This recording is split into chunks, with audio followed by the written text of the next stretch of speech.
तारीफ करे एक बार जोर से ऊंची आवाज में हालेलुया बोल दे कलीसिया, ऊंची आवाज में हालेलुया।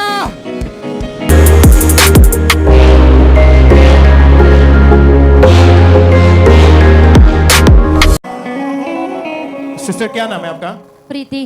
कहाँ के रहने वाले हैं आप? JNK पिछले जम्मू से आप आए हैं और पिछले 1.5 साल से इस बहन को रीढ़ की हड्डी में टीबी का रोग हो गया था। 1.5 साल पहले अचानक से।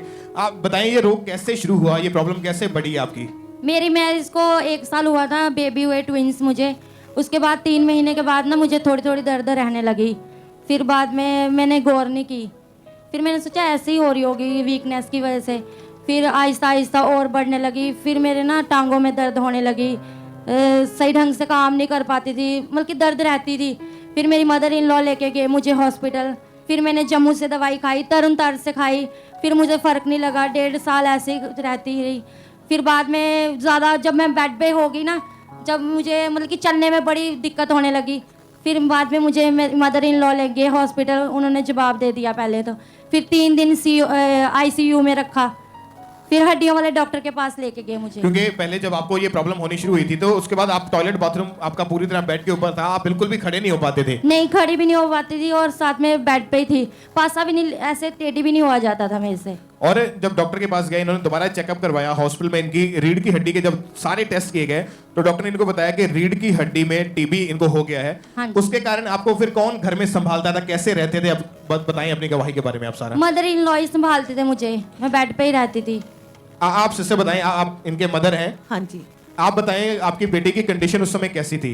बड़ी परेशानी थी हमें। हाँ, पूरा टाइम इसको देखकर मैं और मेरे बेटा बहुत रोते थे और सोचते थे कि शायद ये कभी चंगी हो ही नहीं सकेगी, क्योंकि इससे बिल्कुल हिला नहीं जाता था। ये एकदम से साइड लेने के लिए भी किसी को पुकारती थी कि मुझे साइड पे कर दो, या मैंने एक साइड में जाना है या दूसरी साइड में मुझे पर्दा दे दो, लेकिन फिर भी कुछ फर्क नहीं पड़ रहा था। और हॉस्पिटल में एडमिट होने के बाद भी इतनी मेडिसिन, जाने इंजेक्शन सुबह शाम दोपहर सब टाइम इंजेक्शन और मेडिसिन लेती थी, लेकिन फिर भी इसको कुछ फर्क नहीं था। जुड़वा बच्चे थे 2 इसके, और वो भी 2 साल के थे, लेकिन उनको संभालने के लिए भी मुझे कभी घर पे और कभी इसके पास हॉस्पिटल में रुकना पड़ता था और बड़ी परेशानी हो गई थी। और जब आपकी इनकी जो प्रॉब्लम जो थी, ये बीमारी बढ़ने लगी, तो इनको घर में कौन देखरेख करता था, कैसे संभालते थे आप? मैं और मेरी छोटी बहू और 2 बेटे थे, वो दोनों इसकी हर समय हेल्प करते थे। सिस्टर आप खुद बताएं, आपको प्रॉब्लम थी ना, और तो जब डॉक्टर ने ऐसा बोल दिया था कि रीढ़ की हड्डी में टीबी फैल चुकी है, चल फिर नहीं पाते थे, तो ये जो बेल्ट आपके हाथ में पकड़ी है स्पेशल डिजाइन की जाती है रीढ़ की हड्डी के पेशेंट्स के लिए, क्योंकि आप पूरी तरह से बेड के ऊपर, और इसको आप हमेशा लगा कर रखते थे? हाँ जी, लगा के रखती थी। पूरी तरह स्ट्रेचर के ऊपर, बेड के ऊपर चले गए थे? पूरी तरह बेड पे ही थी मैं। आपको क्या लगता था, मन में क्या आता था कि क्या होगा आपके साथ? मुझे लगता था मेरे बच्चे भी ऐसे रह जाएंगे, अनाथ हो जाएंगे, कल को मुझे कुछ हो गया, मेरे हस्बैंड को, मदर इन लॉ को, बच्चों को कौन संभालेगा। मैं बहुत परेशान थी, पर मेरा विश्वास था। मैं अन्य जाति से हूँ, हिंदू फैमिली से हूँ, मेरे रिलेटिव सारे बोलते थे शायद तुझे कुछ कर दिया, तू कहीं और चल, हमें तुझे दिखा देते हैं। पर मैं बोलती थी नहीं, अगर प्रभु ने मुझे चुना है, प्रभु ने कहा है तेरी माँ के गर्भ से मैंने तुझे चुना है, प्रभु ने मुझे चुना। हालेलुया। खुदावंद पिता परमेश्वर ने मुझे चंगाई दी।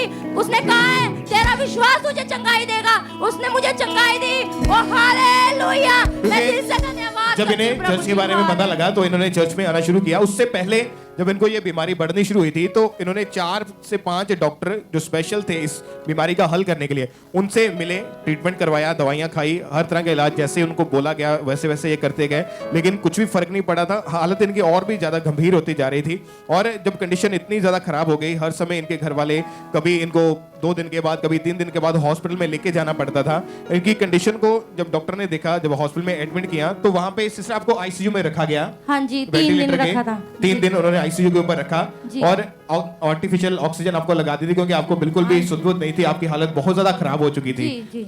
और जब इनको वहां पे हॉस्पिटल में एडमिट कर लिया, ये बहुत ज्यादा परेशान थे और आपके मन में यही आता था उस समय शायद मैं ठीक हो भी पाऊंगी। मैं सोचती थी पता नहीं मैं ठीक नहीं हो जाऊंगी, मैं मर जाऊंगी अब। पर मुझे अपने बच्चों का बड़ा ख्याल, पर मुझे एक तरफ ख्याल आता था, विश्वास था मुझे कि हर एक मुसीबत से प्रभु छुड़ाने वाला है, मुझे भी छुड़ाएगा, मुझे भी चंगाई देगा। तो आपको पूरा भरोसा हुआ परमेश्वर के ऊपर। इन्होंने लगातार मीटिंग्स को अटेंड करना शुरू किया और फिर इन्होंने ANM hospital prayer line @gmail.com के ऊपर इनकी फैमिली ने जूम लेहन के लिए इनकी प्रेयर रिक्वेस्ट को सेंड किया। फिर 13 मार्च 2022 को संडे मीटिंग के दौरान इनके ऊपर जूम ऐप के जरिए प्रेयर हुई थी। इन्होंने उस प्रेयर को अपने लिए पूरे विश्वास के साथ रिसीव किया कि कैसे परमेश्वर इनके जीवन में काम किया था, क्योंकि ये लगातार विश्वास में इतना ज्यादा बढ़ चुके थे। फिर इनको आस हो गई जब इन्होंने गवाहियों को सुनना शुरू किया कि परमेश्वर मुझे यहाँ से हील करेगा, मुझे चंगा करेगा। तो उस सामर्थ्य प्रार्थना को अपने टीवी स्क्रीन के ऊपर हम देखते हैं एक बार। हर तरह की बीमारी, हर तरह का ट्रबल, मैं डिक्लेयर करता हूं तुम आजाद हो चुके हो और चंगे हो चुके हो। तुम आजाद हो चुके हो और चंगे हो चुके हो। और जब आपके ऊपर जूम ऐप के जरिए लेहन प्रेयर हुई, आपको क्या हुआ बॉडी में उस समय? मुझे ऐसा लगा अब मैं चंगाई पालूंगी, अब मुझे चंगाई मिल गई है। अब आहिस्ता आहिस्ता फिर मुझे रिकवर होती रही। 13 मार्च में मुझे लेहन प्रेयर हुई, उसके बाद अप्रैल में मैं खुद चलना फिरना शुरू हो गई। डॉक्टर ने बोला था 6 महीने इसकी दर्द नहीं जाएगी, पर महीने में मैं अपने पैरों पे खड़ी हो गई। क्योंकि जिस दिन आपके ऊपर ये लेहन प्रेयर हुई थी, आप हॉस्पिटल में थे उस समय? हाँ जी हॉस्पिटल में थे। और उसी दिन आपको हॉस्पिटल से छुट्टी मिल गई थी? 18 मार्च को। 18 मार्च को हाँ जी। आपको छुट्टी मिल गई थी जी, वहां जी, से। जी। और उसके बाद आपने खुद उठ के अपने आप को चल के हाँ जी, देखा, हाँ जी। चेक करके देखा, तो आप जी। बिल्कुल हील हो चुके थे। जी। अभी कितने महीने हो चुके कि आप बिल्कुल ठीक है?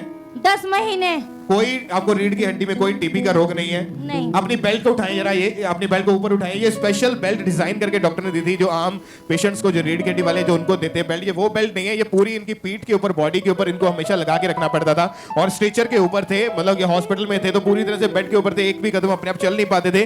लेकिन जैसे ही उस सामर्थ्य प्रार्थना को इन्होंने रिसीव किया, परमेश्वर के आत्मा ने छुआ, जूम ऐप के जरिए हॉस्पिटल में परमेश्वर ने इस बहन को हील किया। उसी टाइम इस बहन ने चंगाई को रिसीव किया। आप देख सकते हैं इनकी रिपोर्ट्स को, एक्सरेज को, MRIs को, इतनी रिपोर्ट्स है यहाँ पे हमारे पास, नीचे भी जो रिपोर्ट्स गिरी पड़ी है, इतनी रिपोर्ट्स, इतने हॉस्पिटल में दवाइयां खा के इन्होंने चेंज करके देख ली थी, लेकिन आराम कोई नहीं मिला था। लेकिन जैसे ही जूम ऐप के जरिए ले एंड प्रेयर हुई, परमेश्वर की आत्मा ने छुआ, 10 महीने से ये बहन उस बीमारी से आजाद होकर आज अपनी टेस्टमनी, अपनी बड़ी गवाही को देने आए हैं। सब परमेश्वर की तारीफ करें, खड़े होकर परमेश्वर के नाम को महिमा दें। खड़े हो जाए अपने साथ के ऊपर, तारीफ करें। आप जाए लोगों में जाए, आप आगे चेक करें अपने आप को, परमेश्वर के नाम को महिमा दें।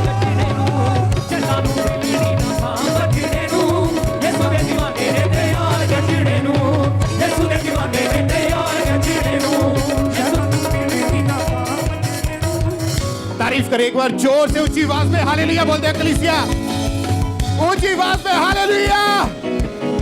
सब परमेश्वर का थैंक्स करें इस बड़ी और अद्भुत गवाही के लिए, जो काम परमेश्वर ने इनके जीवन में किया, उसके लिए सब परमेश्वर का थैंक्स करें। तालियों के साथ ऊंची आवाज में सब जीवित परमेश्वर का थैंक्स करें इस बड़ी गवाही के लिए।